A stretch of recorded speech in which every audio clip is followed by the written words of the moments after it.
Em Brasília, 14 horas e 6 minutos. Atrasamos mais um pouquinho, mas não tem problema, né? Nossa tradicional live das 14. Novamente estamos aqui para poder falar um pouquinho sobre o momento atual, o momento da pandemia aqui no Brasil, especificamente aqui no Rio de Janeiro. E novamente a gente vem trazer um profissional para conversar com a gente para fazer esclarecimentos. E na verdade, esse que vem hoje está retornando. Uma das lives que deu mais audiência no Sulacap News.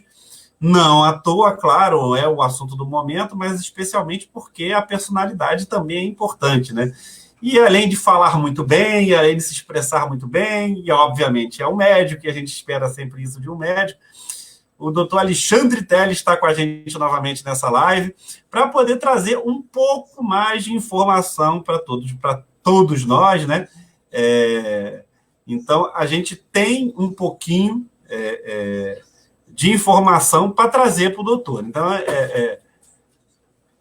por conta de que eu acho que a gente passou aí uma semana do lançamento que o Ministério da Saúde fez com a autorização do uso da cloroquina, mesmo com todas as suas recomendações.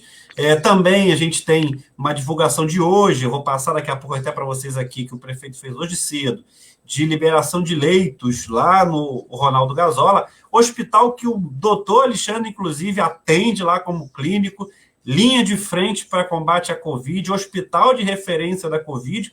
Então, a gente vai falar sobre um monte de coisas. É claro que eu conto com a participação de todos vocês aí, mas primeiro, obviamente, boas-vindas, doutor Alexandre, meu xará, obrigado, bem-vindo novamente, a casa é sua, boas-vindas.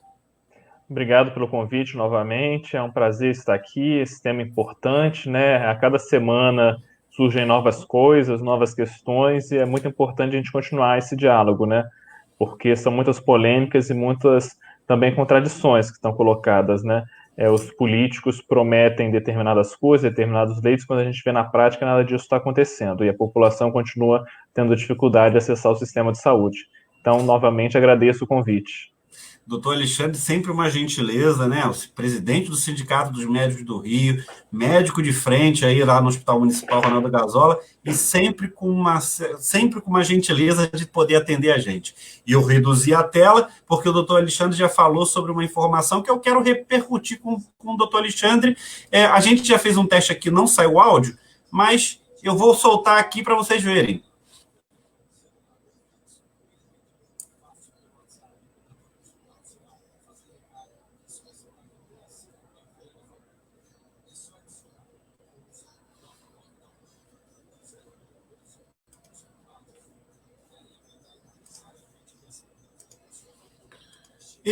Claro, não sei se o áudio só para vocês, no nosso teste aqui o áudio não saiu, mas é que o prefeito hoje cedo fez a divulgação de que estava liberando do Hospital Ronaldo Gazola, que o doutor Alexandre, inclusive, trabalha, 380 leitos sendo disponibilizados, né? Está aí até na legenda, né? O prefeito vai abrir 100% dos leitos dos hospitais de campanha e o Ronaldo Gazola ainda essa semana. Então, ele falou aí que já está liberando 380 leitos lá no Ronaldo Gazola. Obviamente, nada mais justo de eu colocar o doutor Alexandre nessa linha. Doutor Alexandre, vai ter mais 380 leitos lá para te dar trabalho, é isso mesmo? Bom, na verdade, não que não esteja precisando, a população está precisando da abertura desses leitos, né? Não à toa a gente tem as filas no sistema de regulação, o SISREG, o SER, que é o Sistema Estadual de Regulação, que tem muitas solicitações sendo inseridas diariamente, tanto de pessoas que estão nas unidades de pronto atendimento, as UPAs, nos centros de emergências regionais, que são o SER, e em hospitais que têm porta aberta. Essas pessoas estão aguardando, elas precisam de leitos tanto de clínica médica e outros de leitos de CTI, e infelizmente a gente não tem esse leito. Adoraria muito que a informação que o prefeito está colocando, que ela fosse algo que procede, enfim, algo verdadeiro. Infelizmente, a gente não vê perspectiva de estar abrindo 300 leitos nesse momento, essa semana, infelizmente. Mas isso tudo é fruto de falta de planejamento, né? A gente já tem essa pandemia, a gente já está no mês de maio, essa pandemia já estava em curso em outros países desde o final do ano passado, chegou primeiro na Europa, então a gente tem 4 semanas de vantagem em relação aos países europeus, né, do início da pandemia lá, e o que faltou aqui foi planejamento. esses leitos, lamentável que a gente não consiga abrir eles essa semana. Mas pior ainda, porque a gente não deveria estar abrindo essa semana, a gente já deveria ter aberto esses leitos há um mês atrás, porque já morreu muita gente esperando leito sentado em cadeiras. Conversei com pessoas do Hospital Municipal Albert Schweitzer, por exemplo, no Hospital de Realengo, que é referência para muitos bairros. Em determinado momento que eu estive naquela unidade, nem sequer cadeira para o paciente que precisava ser internado sentar tinha. Uma situação lamentável. Espero realmente que esses leitos sejam abertos. Mas a verdade é que nesse momento faltam insumos, remédios e recursos humanos. Você abrir um leito não é só você colocar uma cama para o paciente deitar. Cama, é melhor a pessoa ficar em casa, né? Se for só uma cama, a gente tem que ter o quê? A gente tem que ter recursos humanos, né? Que são o médico, o enfermeiro, o fisioterapeuta, o nutricionista, o fonoaudiólogo, enfim, toda uma equipe multiprofissional que vai dar cuidado a esse paciente. Isso daí também demanda treinamento. A prefeitura não tem feito a convocação desses profissionais. Muitos profissionais não têm aceitado trabalhar por causa das condições precárias. Nós nos formamos tanto quanto médico, outros se formaram como enfermeiro, enfim, mas nos formamos com o intuito de cuidar bem das pessoas, de prestar uma assistência de qualidade à saúde. E a gente não consegue fazer isso quando a gente entra nessas unidades e a gente vê que faltam medicamentos básicos, como antibiótico, midazolam, fentanil, enfim. A gente precisa de condições de trabalho. Não adianta só colocar um leito. Isso daí é medida midiática. A gente tem que abrir leito que a gente consiga prestar uma assistência à saúde de qualidade. Doutor, da última vez que nós nos falamos, tem pelo menos 2 semanas, né? Com a realidade de 2 semanas atrás e a tua realidade agora de trabalho, como é que estão as coisas? Bom, o sistema ele está colapsado no município do Rio de Janeiro e no estado, né? Infelizmente. A gente teve um aumento da incidência, ou seja, de casos novos de coronavírus. Agora a gente vê que tem dado uma estagnação, mas pode ser pela intensificação, que explica os dados epidemiológicos, uma estagnação pelo aumento do isolamento que tem sido constatado nas últimas semanas, né? Principalmente com algumas estratégias em alguns bairros do Rio de Janeiro, enfim. E aí a gente então tem 100% de lotação no Hospital Municipal Ronaldo Gazola, 100% de lotação nos hospitais de campanha, ou seja, a gente está expandindo o leito, a rede está expandindo numa velocidade, é verdade, muito menor do que a demanda, né? Ou seja, do que deveria, isso já deveria, repito, esses ali já deveriam estar disponíveis há um mês atrás, 2 meses atrás, não estão. A gente está expandindo de uma maneira bem devagar e continuamos com muitas pessoas esperando ainda leitos, muitas pessoas com dificuldade de acesso, muitas pessoas com doenças de base descompensadas. Então, uma situação muito difícil, porque nessa pandemia a gente tem visto algo que a gente fala há muito tempo dentro da saúde pública e da saúde coletiva, né? Das iniquidades em saúde. As pessoas que são mais pobres, que têm mais dificuldades de acesso à saúde, elas têm morrido mais. Não só por causa do coronavírus, porque são pessoas que apresentam co-infecções, apresentam comorbidades, né? É a pessoa que está com coronavírus e é hipertenso, é diabético e não tem acesso há muito tempo ao médico, né? Justamente para fazer o acompanhamento dessas doenças. E aí a gente tem visto essas pessoas internadas nesse momento, com quadros muito graves, pacientes jovens, que também possuem essas comorbidades. Então, tudo isso é fruto de uma política de descaso histórico com o SUS. Esse momento da pandemia, ele só deixa mais claro para a gente o descaso e a falta de respeito que existe com a saúde das pessoas e com o Sistema Único de Saúde há muito tempo. Porque saúde não é uma construção pontual, saúde é uma construção que leva tempo, né? É uma construção que a gente tem que cuidar ao longo do tempo, de maneira longitudinal das pessoas. Então, a falta desse cuidado de controlar essa hipertensão, esse diabetes, enfim, outras doenças, a asma no tempo adequado, né? E essas pessoas, é importante falar que na Zona Oeste, por exemplo, a gente tem quase 40% dos postos de saúde da família vagos, né, com vacância, isso por causa de uma política de desmonte que a prefeitura vem promovendo, né? Então as pessoas não têm acesso ao médico, essas pessoas adoecem, ficam descompensadas, justamente porque estão com Covid, e os outros sistemas que também são comprometidos, porque o coronavírus, ele não é uma gripezinha, ao contrário do que alguns falam, né? Ele acomete o pulmão, ele acomete o sistema sanguíneo, acomete vários sistemas, órgãos e sistemas. E se a gente já tem um comprometimento desses órgãos e sistemas, obviamente esse paciente vai ter um desfecho muito pior, se torna uma doença muito mais grave. Então, o que a gente tem visto é isso: o colapso, superlotação de urgências e emergências, não tem leito, continua não tendo leito, não tendo vaga, apesar da expansão. E continuamos vendo o descaso com os profissionais de saúde, continuam com contratos precarizados, continuam com sobrecarga de trabalho, muito ansiosos também, enfim, uma situação muito difícil que a gente espera que passe logo, né? O senhor começou falando que o sistema de saúde público do Rio está colapsado. É o fato? É um fato isso. A gente não tem leito SUS de CTI disponível nesse momento. A gente tem pessoas aguardando na fila de regulação. E então, se a gente não tem leito disponível, temos pessoas aguardando, isso é um sinal de colapso. Se a gente tem 40% de vacância, ou seja, de vagas de médico não preenchidas dentro da Zona Oeste do Rio de Janeiro, para nas clínicas da família, que são as principais portas de entrada e o principal local para cuidado também para coronavírus, porque de 80% a 85% dos casos de coronavírus são assintomáticos, ou seja, quem não tem sintoma, ou oligossintomáticos, quem tem sintomas leves, né? Então, essas pessoas podem ser cuidadas dentro da estratégia de saúde da família. Se a gente tem uma vacância, se a gente não tem médico ali para prestar esse cuidado, isso é um sinal de colapso. Se a gente tem emergências superlotadas, como eu tenho constatado nas visitas, isso também é um sinal de colapso. Quando a gente vai fazer visita, colegas denunciam, colegas médicos denunciam que não tem midazolam, não tem fentanil, falta energia no hospital, isso é um sinal de colapso. Isso não é uma construção de agora. Tudo isso que a gente está vendo agora é falta de um descaso com o Sistema Único de Saúde. Tem que lembrar, o governo federal tem um descaso com os hospitais federais, a gente tem mais de 1.000 leitos inativos nos hospitais federais, há mais de 10 anos não tem concurso para esses hospitais. Então isso é um absurdo, falta recompor esse quadro. A gente tem um envelhecimento e esse parque tecnológico desses hospitais que poderiam e deveriam ser referências, porque tem importância histórica, né, estão se tornando obsoletos. O governo do estado não investe nem sequer 12%, que é o que a Constituição determina em saúde, investe por volta de 7%. Então, tem um subfinanciamento do Estado, o Estado não demonstra uma capacidade agora de coordenar também os municípios. Pelo contrário, o que a gente tem visto é escândalo, subsecretário preso, agora investigação para cima do governador, enfim, uma situação absurda. E no governo municipal, Crivella faz a mesma coisa. 2017 fechou 184 equipes de saúde da família, ou seja, 184 médicos a menos, 184 enfermeiros a menos, técnicos de enfermagem a menos, que fazem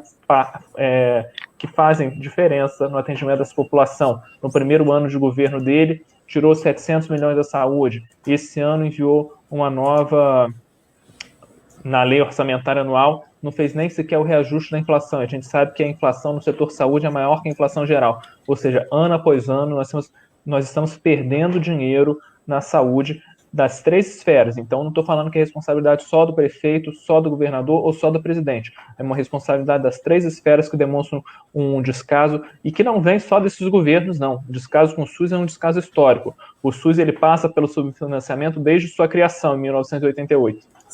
E é necessário que a população entenda a importância do SUS. Se a gente tem uma capacidade de resposta, é porque a gente tem um sistema de saúde que é público, um sistema de saúde que ele propõe a cobrir toda a população. E a gente tem que defender. Os ingleses têm o NHS, que é o sistema de saúde deles, né? E que, apesar de ser um país extremamente liberal, enfim, em termos econômicos, a população, ela considera o NHS um patrimônio. Aqui no Brasil está na hora da gente enxergar o SUS como um patrimônio e efetivar de verdade o que está escrito na Constituição. Não basta a Constituição estar escrito que saúde é direito de todos. Isso tem que ser algo concreto na vida das pessoas. E as pessoas sabem que isso não é uma verdade. As pessoas sentem na pele esse colapso. Quando vão marcar uma consulta, não conseguem.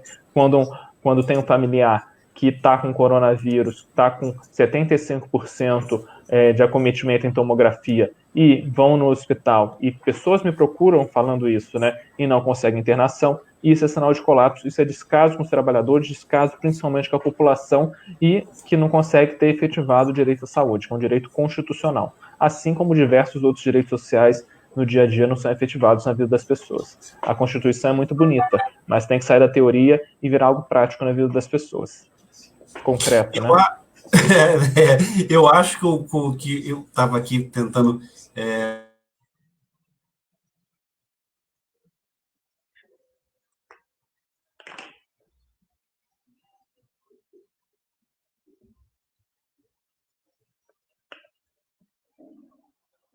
Acho que travou aqui, Alexandre.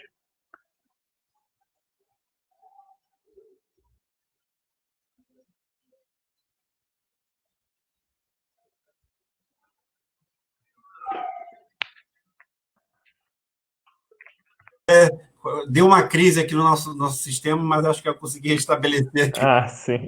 Eu vi, você ficou travado. O doutor ficou sozinho aqui por um momento, mas eu já voltei aqui agora. É só para a gente poder conseguir falar um pouco do que a gente estava falando, né? A gente acabou que cortaram momentaneamente cortaram nossa conexão. Mas é que eu ia falar que talvez a gente tivesse conseguido colocar aquela fala do prefeito no áudio. Eu acho que a gente está muito próximo de talvez colocar isso, aquela fala que o prefeito fez, eu acho que eu consegui colocar no áudio, eu estou tentando habilitar aqui para ver se a gente consegue transmitir.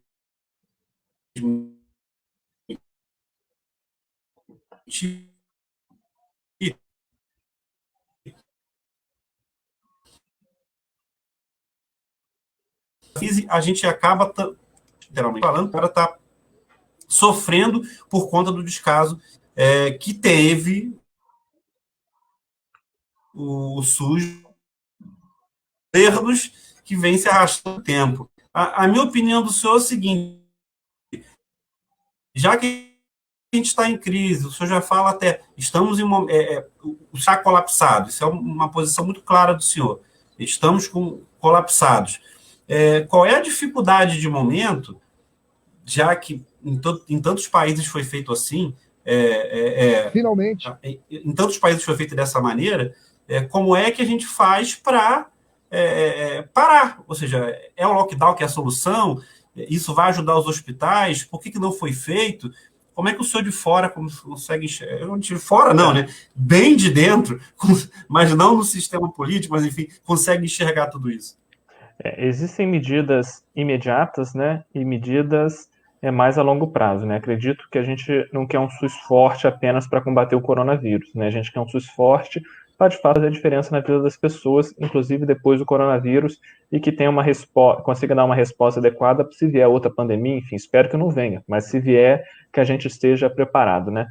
De maneira imediata, a gente tem que valorizar os profissionais de saúde e fazer a contratação desses profissionais. A gente tem um subdimensionamento de equipes, né?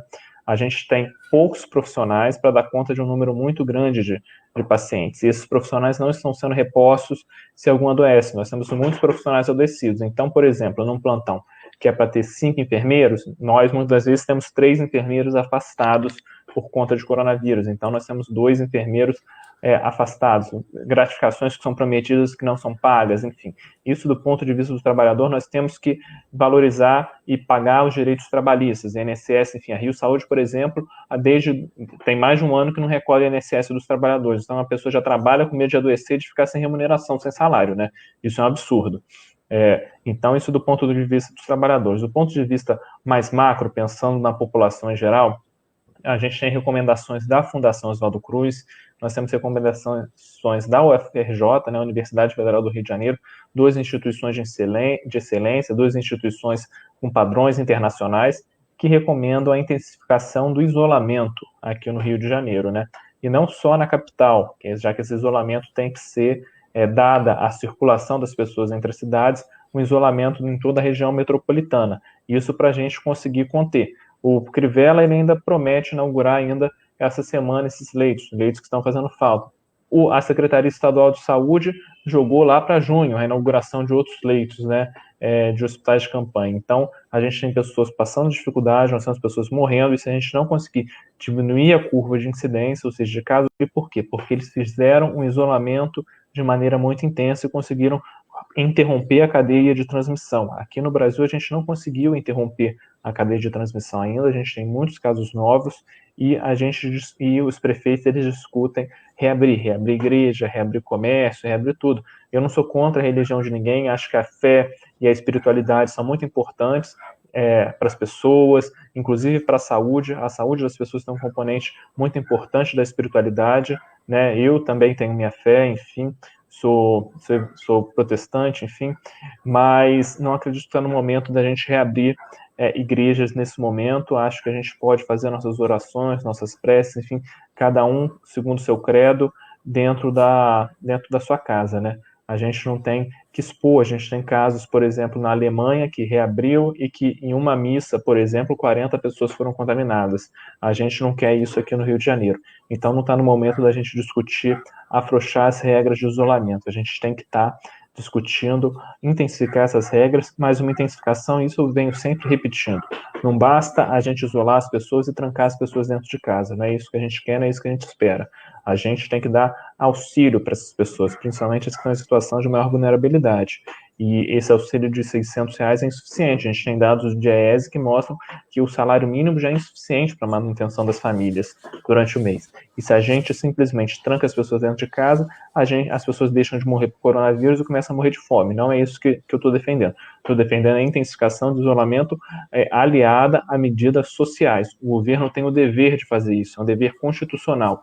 A Constituição garante direito à saúde, direito à moradia, direito à alimentação, enfim, são direitos que a gente espera ver concretizado. Eu não estou aqui reivindicando nada que não seja direito de cidadania, um direito de cidadania, um direito que tem que ser garantido para todo brasileiro. Dinheiro para isso tem. Paulo Guedes foi e liberou bilhões e bilhões, ministro da Economia, para socorrer os banqueiros. Agora a gente espera que ele libere bilhões e bilhões para socorrer a vida das pessoas, para a gente garantir a manutenção da saúde. Uma parte da fala do doutor, só para contextualizar, que ontem o prefeito Marcelo Crivella baixou um decreto permitindo que as igrejas voltassem a funcionar, baseado no decreto presidencial de que as igrejas também fazem parte dos serviços essenciais.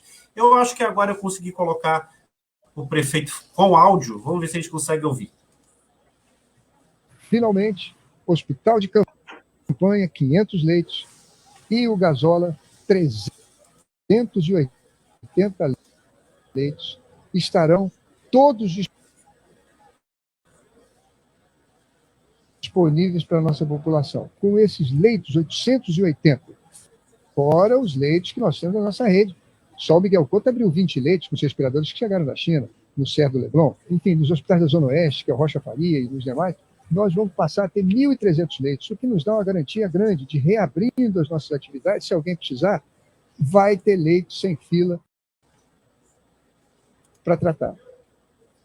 Bem, essa é a fala do prefeito Marcelo Crivella. Isso foi divulgado hoje de redes sociais da prefeitura e também do prefeito. E aí eu deixo, agora que eu acho que eu imagino que o Alexandre conseguiu ouvir, Alexandre, vou deixar o doutor fazer um comentário sobre a fala toda do prefeito. Não, na verdade, o que a gente vê é um misto de mentira, incompetência, incoerência, enfim, é um misto de tudo isso. O prefeito, ele tem que abrir leitos, sim, a prefeitura ela é gestor plena do SUS a nível municipal, tem que abrir esses leitos, como eu disse, repito, está demorando. Não temos visto processo de contratação suficiente para esses leitos, não só de médicos, faltam enfermeiros, faltam técnicos, enfim, não está sendo contratado. É mentira falar que faltam médicos no Rio de Janeiro disponíveis para contratação. Quem quiser verificar isso pode entrar na demografia médica de 2018 do Conselho Federal de Medicina, que comprova o Rio de Janeiro é o segundo estado do Brasil, né, em melhor relação médica por habitante. O que, na verdade, falta é o compromisso das autoridades, né, com as categorias de saúde. A gente trabalha para a OS, leva calote, não tem EPI, não tem equipamento de proteção individual, a gente se contamina, não tem direito a ficar afastado, por isso que as pessoas não assumem esses postos. A gente precisa de medidas concretas para abrir. Então, o prefeito vai, uma hora ele fala que está abrindo leito para as pessoas que estão na fila, isso de maneira correta. Mas, por outro lado, ele fala que está diminuindo a incidência da doença, que vai abrir igreja, que vai abrir isso, vai abrir aquilo. Demonstra uma total incoerência. Outro dia, diante dessa incapacidade que o prefeito e as organizações sociais têm tido de fazer a gestão da crise, eles resolveram convocar médicos dos hospitais, dos centros municipais de saúde, de outros hospitais. Né? Saiu semana passada, inclusive, uma nova convocação de médicos de centros municipais de saúde. Essa convocação é um verdadeiro absurdo, né? A gente não tem médico parado olhando para o teto. Faltam médicos em todas as unidades porque o prefeito não realiza concurso, não aprova plano de cargos, carreiras e salários. Então, tira o pediatra, tira o oftalmo, tira o ortopedista e manda para o hospital de campanha. No hospital de campanha, a gente precisa de médico intensivista. Isso que a gente precisa, de médicos que tenham uma capacitação em CTI. Isso não tem acontecido, né? Vai, direciona e cobra um santo e descobre o outro. Você vai, tira o oftalmo e alguém sofre um trauma ocular, tem um glaucoma, alguma situação de urgência e tem que ser atendido, vai chegar nas unidades de administração direta, não vai encontrar o oftalmo. Vai quebrar a perna, não vai encontrar o ortopedista. Então, uma situação de descaso que mostra completa falta de planejamento em saúde nesse momento. É uma situação que parece que vai se desenvolvendo, né, doutor? Aos pouquinhos vai piorando.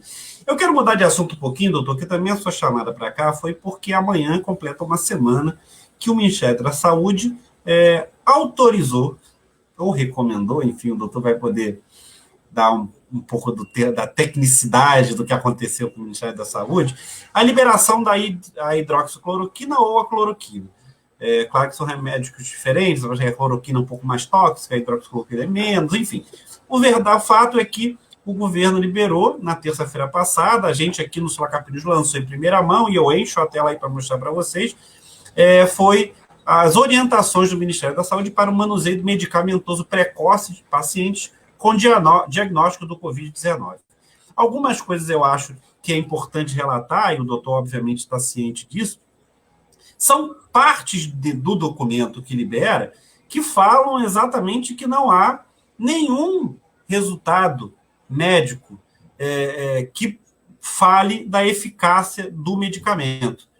E o que a gente vai passando, até ali vendo toda a orientação do Ministério da Saúde, e a minha preocupação, e eu espero que o doutor tente complementar essa informação para mim, o que me pareceu muito foi que parece que colocou na conta do paciente a decisão de se medicar ou não. Porque ele coloca muito claramente algumas situações, e isso me deixa muito preocupado, porque ele já determinou, inclusive, e aí está um pouco na tela, eu acho que, não sei se o doutor consegue enxergar, senão a gente tenta dar uma aumentada aqui, é que ele já determina, inclusive, eu vou tentar ampliar um pouquinho a tela aqui, aí, ele já dá a medida, inclusive, do que deve ser dado para o paciente, ou seja, já recomenda para o médico que está na ponta da linha o que ele deve efetivamente fazer, como medicar, e para sinais e sintomas leves. E aí a minha preocupação, doutor, que eu acho que é uma incongruência na recomendação, é se não está testando ninguém com sinais e sintomas leves, só se está testando pessoas que estão efetivamente em estado grave, como seguir essa recomendação que você tem que atender a recomendação? Sinais e sintomas leves, obviamente, de Covid. Mas se você não testa quem tem sinais e sintomas leves, como prescrever o medicamento? Então, se o paciente chegar lá, eu estou com sintoma e sinal leve, eu quero ser medicado, eu assino o documento. Sobrou para o médico passar o medicamento, doutor? Como é que está funcionando efetivamente na cabeça dos médicos? E aí eu estou efetivamente falando, além do presidente do Sindicato de Médicos do Rio, eu também estou falando com o médico da ponta, o médico que está no hospital de referência para Covid. Como é que faz agora, doutor? Se o paciente chegar lá, eu quero ser medicado, me dá o documento que eu assino. Tem algumas situações, né? Essa é uma recomendação do Ministério da Saúde, lembrando que o município do Rio de Janeiro ele é gestor pleno do Sistema Único de Saúde aqui na nossa cidade, né? Então, a gente tem uma recomendação da Secretaria Municipal de Saúde do município do Rio de Janeiro, que foi feita, inclusive, em conjunto com a Secretaria Municipal de Saúde de Florianópolis e Porto Alegre, ou seja, outras duas capitais, e que não recomendam o uso da cloroquina, né? E aí eu queria tomar a liberdade de fazer só a leitura desse documento, aqui para vocês bem rápido, né? Ressaltamos o risco que a prescrição de medicamentos e exposição a seus efeitos colaterais pode trazer. Dentre os riscos impostos, inclui-se a incidência de arritmias cardíacas causadas pela cloroquina e hidroxicloroquina, especialmente em associação com a azitromicina, devido à ação dessas drogas no sistema de condução cardíaca. Então, a Secretaria Municipal de Saúde do Rio de Janeiro não adotou o uso da hidroxicloroquina e da cloroquina de maneira precoce. Depois eu posso te mandar esse protocolo para você disponibilizar na página, se você desejar. Com então, está certeza. esse documento assinado aqui, até porque não existem evidências científicas que indiquem o uso da cloroquina e da hidroxicloroquina. O presidente foi à mídia falar que o Conselho Federal de Medicina estava recomendando o uso da cloroquina. Isso é mentira. O Conselho Federal de Medicina não recomendou o uso da cloroquina. O que ele fez foi permitir que o médico e o paciente decidam se vão usar ou não. E é isso que está no protocolo. O paciente tem que ser plenamente esclarecido dos riscos que ele está sujeito. Aí um risco muito importante é justamente de alterações visuais e de arritmias cardíacas, ou seja, o coração ele começa a bater de uma maneira diferente, né, de uma maneira que pode, inclusive, dar uma complicação cardiovascular, pode formar um êmbolo, dar um AVC, pode infartar por causa disso, tá? Só para deixar isso claro, ou ter uma parada. Então, são remédios que têm riscos, tem estudos que foram realizados, né? A Organização Mundial de Saúde, seguindo um estudo que foi realizado com 96 mil pessoas, mostrou que não há indícios de benefícios para os pacientes que utilizam cloroquina ou hidroxicloroquina. Pelo contrário, há um risco aumentado de morte desses pacientes justamente por utilizarem essas medicações que podem ser justamente atribuídos à arritmia, enfim, outras alterações. E o paciente que quiser utilizar, ele tem que estar completamente esclarecido que não tem evidências de benefício. Na verdade, isso daí é só algo que o presidente vem alarmando. A própria Organização Mundial de Saúde divulgou um novo documento interrompendo estudos com hidroxicloroquina, mas o presidente insiste em continuar utilizando aqui no nosso país, infelizmente. A conduta anticientífica, a banalização do saber que acontece aqui no nosso país. Então, como você está mostrando, esse daí é o termo. O paciente assume toda a responsabilidade por qualquer dano que ele vier a sofrer. Ou seja, o paciente tem que estar esclarecido que não tem evidência de benefício e que ele ainda pode morrer, ter um efeito colateral que pode ser grave por causa do uso desse remédio. Esse remédio, em nenhum momento, ele foi desenvolvido para Covid-19. E também é um absurdo o presidente ficar... o presidente ele tem essa postura, né, de tentar criar embates com a ciência. Eu acho que nesse momento do Covid está isso mais nítido, mas ele vem fazendo isso desde o início do mandato dele, né? Então é algo muito triste que ele ainda tente pautar a ciência, né? A ciência, a gente tem métodos para chegar a conclusões em estudos, tem métodos para tudo isso, tem que ter evidências.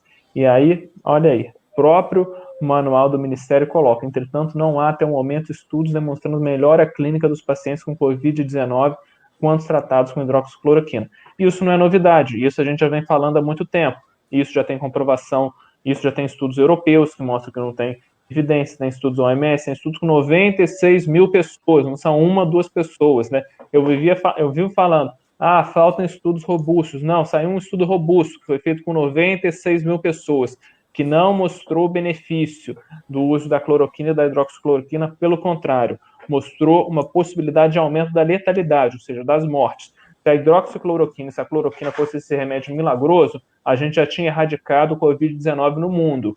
Não erradicamos por quê? Porque esse remédio milagroso, infelizmente, não existe ainda. A gente espera que saia uma vacina que consiga gerar imunidade, uma imunidade duradoura para a população e que a população consiga, e que assim a gente consiga romper a cadeia de transmissão do Covid-19.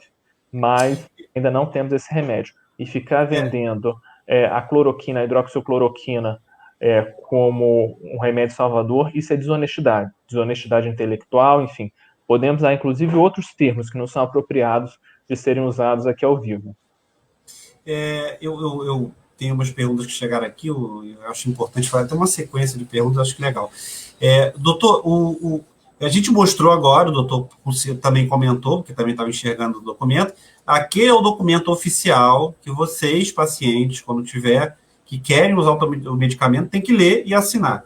Então, que praticamente coloca a responsabilidade sobre o paciente. A pergunta do Renan Barbosa perguntaria isso de outra maneira. Hidroxicloroquina já vinha sendo receitada para pacientes de Covid no Ronaldo Gazola? qual tratamento tem dado melhor resultado no Ronaldo Gazola? A hidroxicloroquina não tinha no Gazola, nunca teve hidroxicloroquina no Gazola. O que a gente tinha e tem ainda é a cloroquina, mas o paciente tem que assinar o termo. E, como eu disse, não tenho visto essa melhora com os pacientes com a cloroquina. Ou seja, o que eu vejo é totalmente condizente com o que os estudos da OMS colocam. Eu, por exemplo, sou um médico que eu não prescrevo cloroquina, mas tem pacientes e médicos e isso é uma questão de autonomia profissional, isso tem que ser respeitado, enfim, que prescrevem, enfim, até porque o próprio Conselho Federal de Medicina permitiu com a anuência dos pacientes. Permitiu, não recomendou, isso é importante frisar. Mas a gente não tem visto essa melhora com os pacientes utilizando cloroquina. Isso não tá comprovado, não tem comprovação, e não vimos no dia a dia isso ocorrer, não. O Renan faz termina uma colocação dizem que essas pessoas que morreram, ele deve estar falando do estudo, foram submetidas a uma dosagem acima de 600. É uma coisa que eu vejo comum as pessoas falarem. O estudo, pelo menos a Sociedade Brasileira de Infectologia, quando ela subiu um parecer na semana passada, ela foi muito didática até no parecer, eu gostei até que ela foi bem... Ela botou até glossário no final do parecer, que acho que ela estava, obviamente, entendendo que um monte de gente ia ler aquilo e ia precisar entender. E aí eu, que sou só jornalista, leigo normal na parte de medicina, eu entendi porque ela esmiuçou bem. Houve essa separação de quem recebeu uma dose maior ou uma dose menor, né, doutor? Na verdade, a ausência de benefícios está relacionada a qualquer dose. Então, se a gente está pensando em termos de saúde, uma política populacional ampla, se a gente não tem benefício, não tem por que a gente recomendar, né? Até porque a menor dose já pode causar alterações renais, funções hepáticas, enfim, a menor dose terapêutica. Então, não tem por quê. Por que eu vou recomendar um medicamento se eu tenho estudos que comprovam que não tem melhora e não tem benefício? Isso não faz nenhum sentido. A gente tem que lembrar que a gente tem recursos no sistema de saúde, e eu sempre falo isso, nós passamos por um subfinanciamento, nossos recursos já são escassos, né? Se a gente gastar dinheiro ainda com remédio que não funciona, vai faltar depois para comprar o antibiótico do paciente que está com infecção bacteriana, porque o Covid cursa com infecções. Vai faltar dinheiro para pagar salário de profissional, vai faltar dinheiro para pagar álcool em gel, vai faltar dinheiro para tudo, para remédio, para medicamento, para gase, para seringa, vai faltar dinheiro. Nós trabalhamos no SUS há muito tempo com pouco dinheiro. Por isso que medidas populacionais têm que ser cientificamente e tecnicamente justificadas. Não pode ser o achismo do presidente, porque é isso. Você tira dinheiro de um lugar e você não tem outro dinheiro para repor. Esses dinheiros são frutos de remanejamento. A gente tem a emenda constitucional 95 que congela por 20 anos o dinheiro em saúde, né? E mesmo numa situação de pandemia, essa emenda constitucional continua em vigor. Então, é importante a gente frisar. A gente tem que investir no que tem comprovação científica que vai fazer diferença na vida das pessoas. Se não tem benefício, não temos que gastar dinheiro com isso. Eu tenho uma pergunta grande que chegou aqui da Marise, e eu aproveitei e já vou dividir ela na tela com a gente, que a gente já vai ter resposta, e eu vou botar a resposta junto com o doutor, quando o doutor estiver respondendo. A Marise Bauer, desculpa, pergunta: a Anvisa não emitiu nenhum comunicado proibindo a venda de medicamentos nas farmácias. Isso não pode fazer as pessoas comprarem sem controle e acontecer o desabastecimento dessa medicação, porque os pacientes de psoríase, porfíria e etilismo tem que ter cuidados com o uso desses medicamentos, cloroquina e hidroxicloroquina. Quais são os efeitos colaterais da cloroquina e hidroxicloroquina? Eu vou pedir licença ao doutor para, antes dele responder, que eu quero compartilhar com a Marise essa informação que não é verdadeira, tá? É uma informação de que, definitivamente, a Anvisa entrou, está no site da Anvisa, estou abrindo um site da Anvisa para você. A Anvisa alterou 2 itens, isso é do dia 25 de março, tá, Marise? A Anvisa alterou 2 itens de referência às normas sobre medicamentos controlados previstos na resolução. E eu passo um pouco mais para baixo, porque ela aqui, a primeira alteração é a inclusão referente à cloroquina. De acordo com as regras, programas de governo poderão distribuir medicamentos à base de sem a necessidade de receita especial em 2 vias. Então, eu quero mostrar isso porque, na verdade, eu quero mudar a tela agora para poder mostrar uma outra situação que também está no portal da Anvisa, só para poder a pessoa ficar clara que não é bem assim que pode tá liberado geral. Eu acho que eu compartilhei a mesma tela, né? Compartilhei a mesma tela, não é essa tela aqui, não. Eu quero compartilhar a tela, uma outra tela que fala exatamente sobre a venda das farmácias. Tá aqui, ó. Vamos lá. Orientação a pacientes e farmácias, 21 de março, tá, Marisa? Está dizendo lá, ó, todas as prescrições de medicamento, isso sempre existiu. Toda prescrição de medicamento à base de cloroquina precisa ser feita em receita especial de 2 vias. A determinação está num documento deles, a nova regra inclui esses medicamentos na lista de doenças controladas. Então, aqui, a entrega ou venda de medicamentos nas farmácias drogaria só pode ser feita para pessoas com receita especial, para que fique retido na farmácia e a outra com o paciente, para evitar que tratamentos em curso sejam interrompidos até de 8 de abril passado, as pessoas poderão continuar comprando medicamento com receita comum, que é o que sempre foi obrigado. Nunca, em momento nenhum, isso está no site da Anvisa, eu estou com o site da Anvisa aberto, eu peço que as pessoas entrem no site da Anvisa para perceber isso. A verdade é que tanto a hidroxicloroquina quanto a cloroquina, segundo o site da Anvisa, sempre foi necessário o uso de receita médica. Até na própria embalagem, do medicamento, está lá uma tarja vermelha gigantesca, venda sobre prescrição médica. Tudo bem que a gente sabe que no Brasil talvez seja o povo que mais se automedica do planeta, mas de qualquer... E por consequência, as farmácias vendem também sem a receita. Esse remédio tem uma tarja vermelha gigantesca lá dizendo que só pode ser vendido com prescrição médica. E mesmo assim, estavam vendendo meio aleatório, tanto que teve que sair a nova portaria, proibindo literalmente, tornando ele mais restrito ainda, porque desabasteceu as farmácias e gente que realmente precisa do uso do medicamento. E aí eu jogo para o doutor de volta para ali fazer os comentários dele, que é como a Marisa pergunta, né? Porque pacientes com psoríase, porfíria e etilismo têm que ter cuidados com o uso desse medicamento, na cloroquina e hidroxicloroquina, e quais são os efeitos colaterais deles. Doutor, primeiro, falei certinho o negócio da Anvisa? É isso mesmo? Não, tá ótimo, é isso mesmo. Na verdade, esse é um problema aqui no Brasil, nessa questão da automedicação. O brasileiro, tem aquela frase, né, de médico e louco, todo mundo tem um pouco, né? E aí a gente acha que a gente pode sair tomando todo tipo de medicação. E aí eu não estou falando isso só para coronavírus, infelizmente essa é uma realidade e muitas das vezes a gente desconhece os efeitos colaterais, as interações, um remédio pode interagir com outro remédio, né, causando a perda de potência de um deles, ou então potencializando outro, né? Então é importante que a gente tenha conhecimento das drogas que a gente está utilizando e o profissional que vai conseguir te esclarecer isso face ao exame físico, enfim, é o médico, tá? Em questão, a hidroxicloroquina e a cloroquina, elas têm metabolização hepática, né? Então, no fígado. Então, é importante a gente ter noção que a pessoa que tem um problema hepático, pessoa que tem um problema no fígado, pode ser uma cirrose, um etilismo, enfim, ou outro tipo de problema, ela pode ter essa situação ainda mais agravada utilizando esse remédio que sobrecarrega o fígado. Então, é importante a pessoa se conhecer. Tem hepatite, enfim.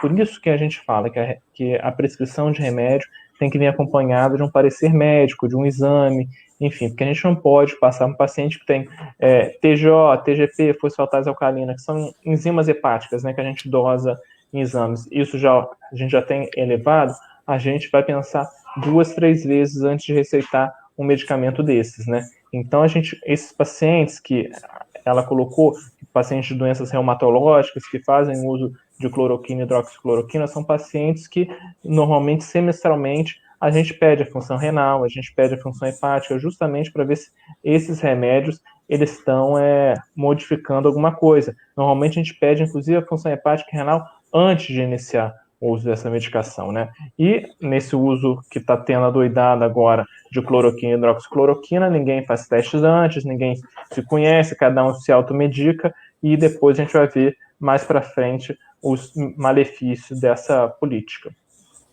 A Regina Dias mandou uma pergunta perguntando assim, sendo hipertensa, posso optar está digitado errado, mas aí hidroxicloroquina.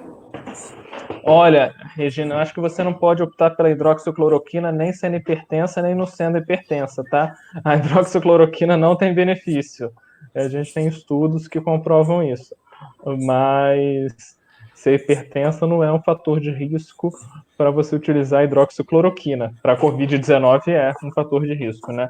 Mas é importante a gente ter em mente, a não ser que você tenha também uma arritmia, alguma outra questão, tá? Que também pode ter, que a pessoa não tem. Que lembro que aumenta a arritmia também. Então é importante você ter um eletro, alguma coisa do tipo. Se você usa por outro motivo, provavelmente o seu médico também pede eletro, pede sua função hepática, pede sua função renal. Como eu disse, quem faz uso por doenças reumatológicas, enfim, tem um acompanhamento médico para isso, né? Nesse momento do Covid está tudo uma coisa muito, desculpa a expressão, muito doida, né? Não tem indicação e as pessoas continuam bebendo hidroxicloroquina. Daqui a pouco o presidente vai querer colocar nas caixas d'água. Um absurdo. É uma situação bem complicada. Doutor, efetivamente, o senhor me falou sobre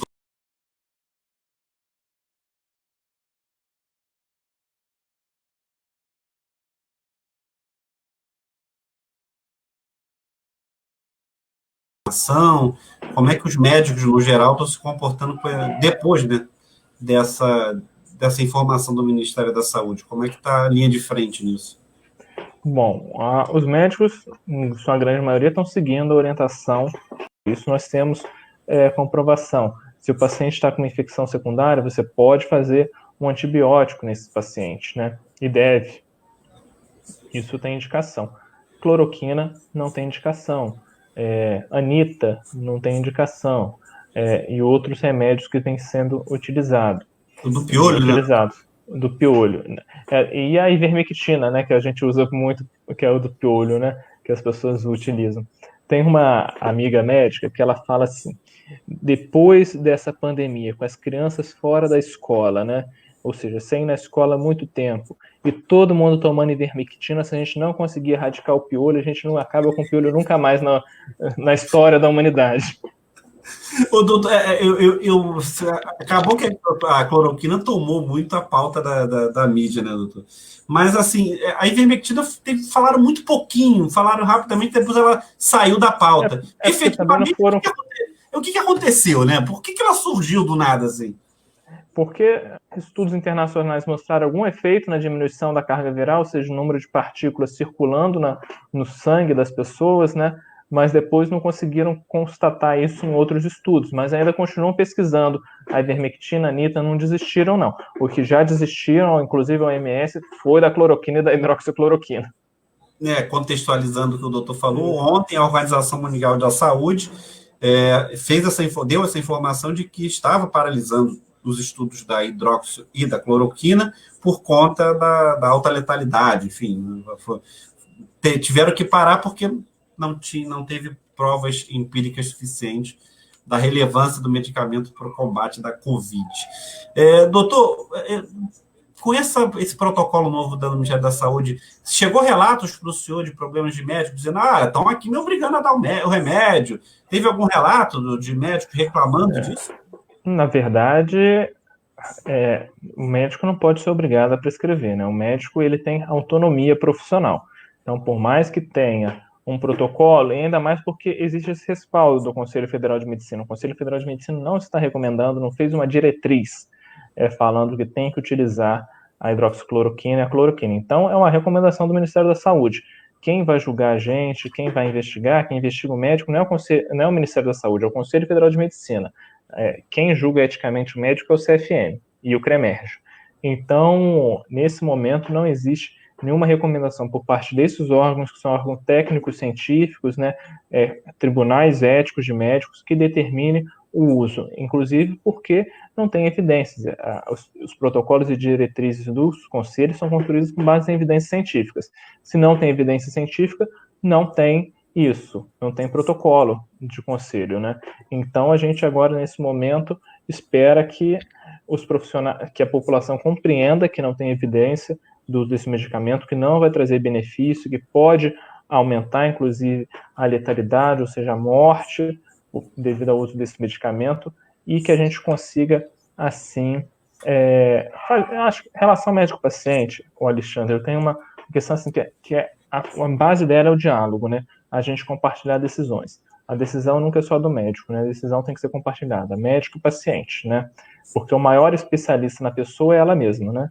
Então, a gente tem que compartilhar, óbvio, o médico fazendo o esclarecimento, mas o médico colocando a falta de benefícios, que não tem motivo para utilizar a hidroxicloroquina, mostrando os estudos, debatendo. Eu acho que aí a gente consegue chegar numa boa construção.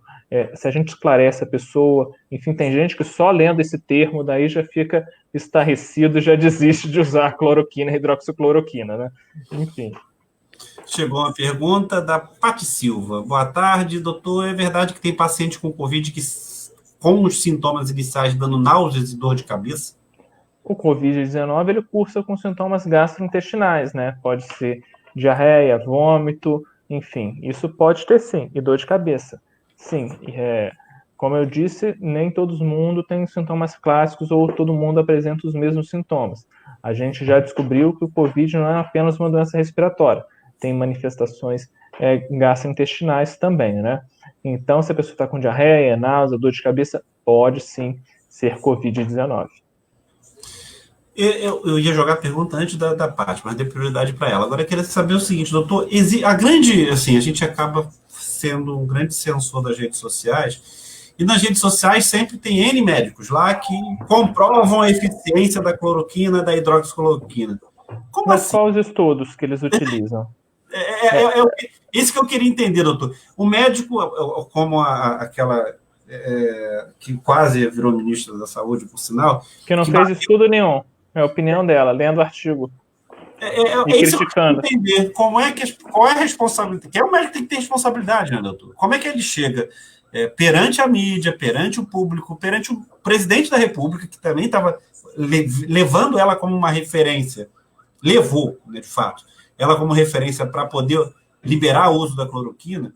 A minha questão é eu não sei se ética médica é muito forte, mas enfim, eu deixo essa bola para o senhor. Mas qual a responsabilidade do médico que não fez estudo, que sabe que não tem nenhum estudo provando eficiência, e por que cargas d'água ele resolve vir a público dizer que funciona, porque ele testou em 30 pacientes e os 30 ficaram bons?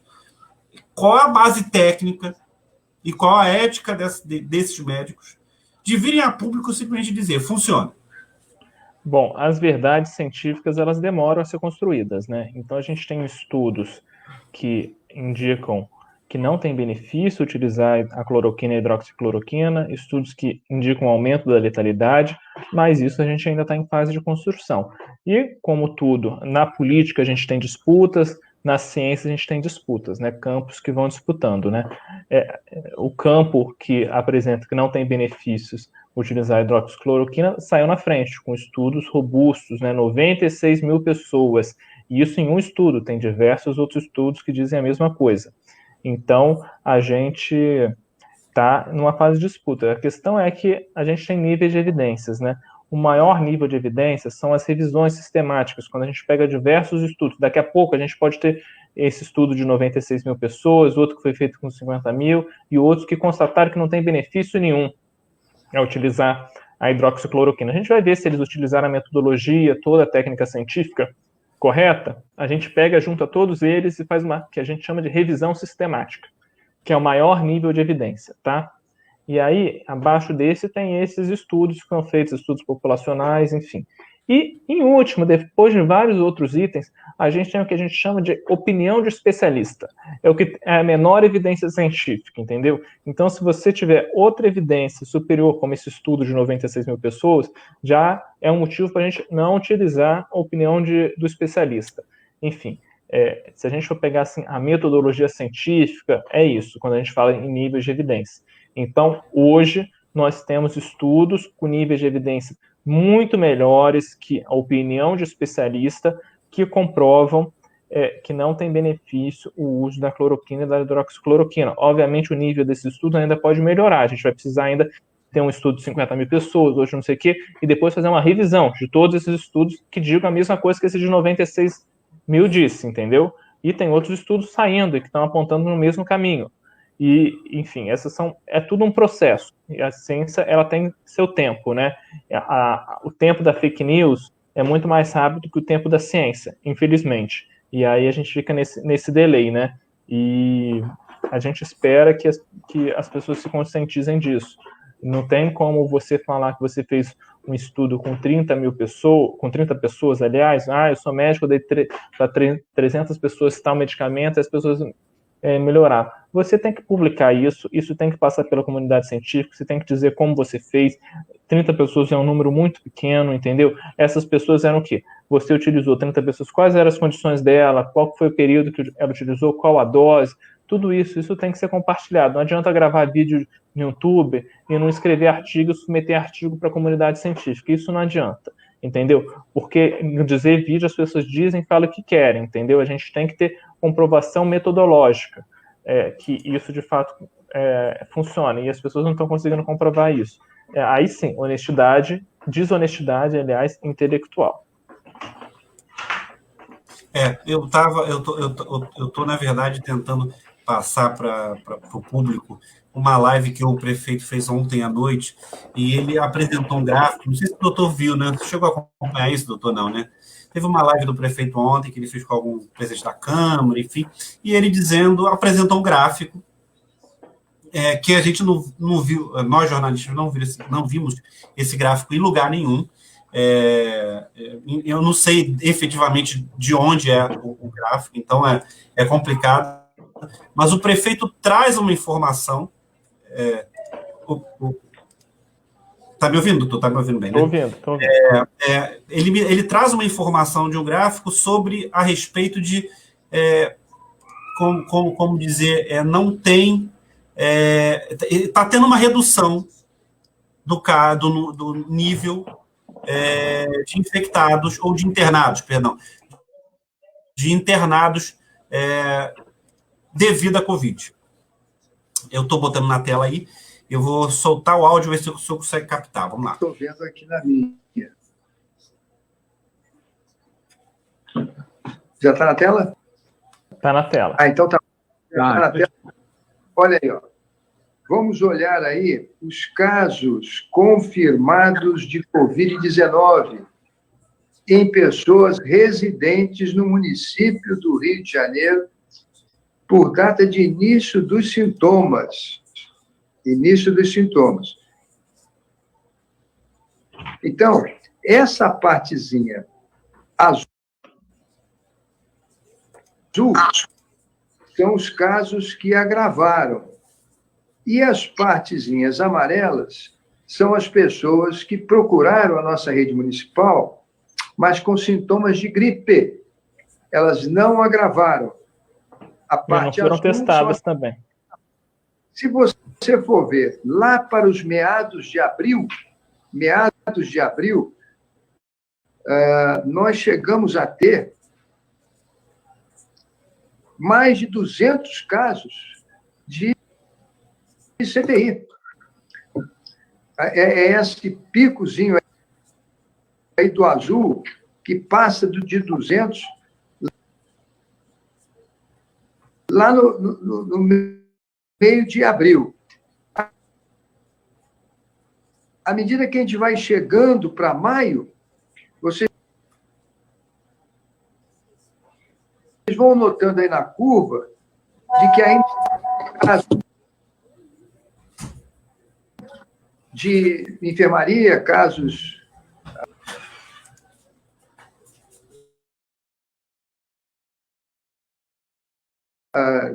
de internação, mas os casos de CTI têm diminuído bastante. Esse estudo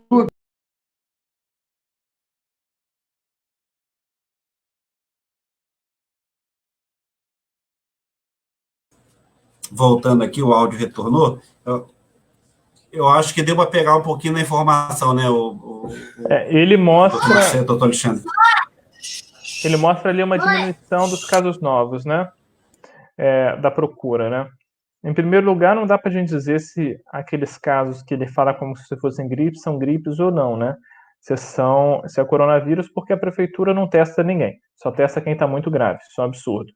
E, enfim, a gente então tem, isso já é sabido, comprovado, 85% das pessoas que têm coronavírus são pessoas assintomáticas ou oligossintomáticas, que são aquelas pessoas que têm poucos sintomas. Então, muito provavelmente, boa parte dessas pessoas que ele diz que estão gripadas estão com coronavírus e estão ali passando para outras pessoas. Podem não ter apresentado eles a forma grave, mas estão numa situação de contaminar outras pessoas. A gente tem conversado com colegas, enfim, epidemiologistas, tem sentido uma pequena diminuição na procura, né, nas unidades, mas é muito pequena. Mas a gente continua tendo um número grande de solicitações de vagas de internação, né? Prova disso é a lotação de 100% no Ronaldo Gazola, lotação nos hospitais de campanha que estão sendo abertos e pessoas nas filas esperando nas UPAs, enfim, no CER. Isso, então, é o dado mais concreto que a gente tem. E ele tem que esclarecer que dado é esse, se diminuiu tanto, se esses gráficos daí demonstram uma diminuição tão grande, por que a gente ainda continua com falta de leito de CTI? Por que continuamos com falta de leito de clínica médica? Ele tem que esclarecer, porque é uma coisa ele mostrar isso. Eu posso muito bem defender a reabertura do comércio e defender a reabertura de igreja e utilizar um dado aí, mas eu tenho que explicar de onde saiu esse dado. Eu não estou vendo esse dado em lugar nenhum e não é isso que a realidade tem demonstrado para a gente, né? As pessoas continuam adoecendo e o mais preocupante, se a gente reabrir antes da gente conseguir romper a cadeia de transmissão, a gente corre o risco de ter uma segunda onda de transmissão, né? Uma segunda onda epidemiológica, que pode ser, inclusive, mais grave que a primeira. Espero que isso não aconteça.